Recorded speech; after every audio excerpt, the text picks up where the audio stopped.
All right, guys, we are going to be looking at some special solving techniques using the square root method.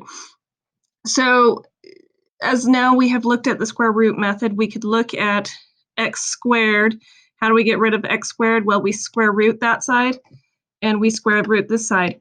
But no, when you take the square root of any answer, the answer is not just 3. It is a positive 3 and a negative 3, because negative 3 times negative 3 is 9 as well. Okay, so remember, when you take the square root of any side, you need to have plus or minus. Same goes if you go over here and go over here.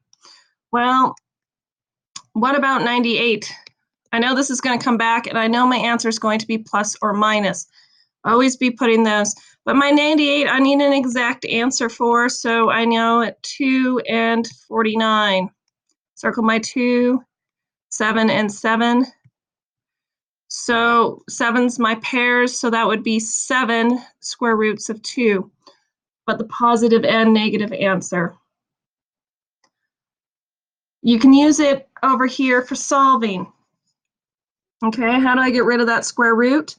Well, I just square root both sides, so I have x plus 2 is equal to plus or minus 8.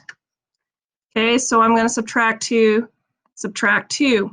So therefore I have x, and then if you have positive 8 minus 2, that's 6, comma, if you have negative 8 and you're going to take another 2 away, it's negative 10. Okay, what about this one over here? Well, I can use the square root method as well, because I have no squares here. So I'm going to subtract 16, or have no single x's. So if I have a squared and a number, I can use the square root method, so long as I don't have any of those middle terms. If I have those middle terms, I'm probably going to factor. So then I have x squared equals negative 16. Square root, x is equal to plus or minus. Okay, when we see the negative, remember that's an I, and square root of 16 is 4. So we have plus or minus 4i. Okay, solve by completing the square. Okay, here's a great method. You're going to start by rewriting as an x plus 10 plus a blank equals negative 9. Okay, and this blank, it has very special rules. We're going to put it in parentheses. We're going to put it over 2, and we're going to square it. Okay, and whatever is the number is in front of that single x is the number we're going to put up here. So you're going to have 10. What's 10 divided by 2, which is 5? So I'm going to put over here 5 squared, which is 10 divided by 2. Okay, and this is what's really magic. Okay, you get x, and then you use the sign that's sitting in front of the 10x, which is plus, and that's 5. If this was minus over here, that minus would be here. And then you're going to square it, and that is equal to negative 9. Oops, let's do this over here. What is negative 9 plus 25? Well, that turns out to be positive 16. So now I can go ahead and do my solving. Solve square root. So now I have x plus 5 is equal to plus or minus 4. Subtract 5, subtract 5, and then I get x is equal to 4 minus 5, which is negative 1, or negative 4 minus negative 5, which is negative 9. Okay? So I would get the same answer. If you'd factored, you get the same thing, but do try doing some of these by completing the square. You may turn out that you like it. This also would then quickly put it into vertex form, which you're going to need for college algebra. Okay, here's another one that I want to use completing the square. So the first thing I want to do is get all my numbers to the other side of the equation, so I'm going to add 3.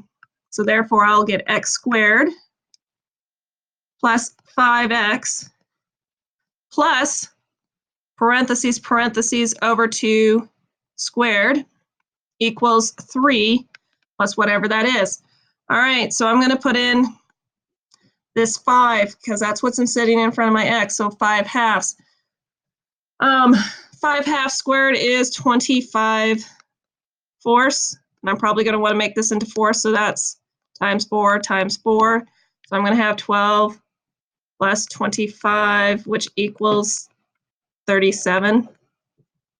Okay, so over here I'm going to get 37 fourths. Okay, here I'm going to have x. I'm going to use the sign in front of the 5x, which is plus, and then I'm going to write 5 halves, and then I'm going to square it. Now I can square root, so I get x plus 5 halves equals, well, the square root of 37 is square root of 37 over 2, but don't forget that plus or minus. Now I'm going to subtract 5 halves. Subtract 5 halves. So then I will have x is equal to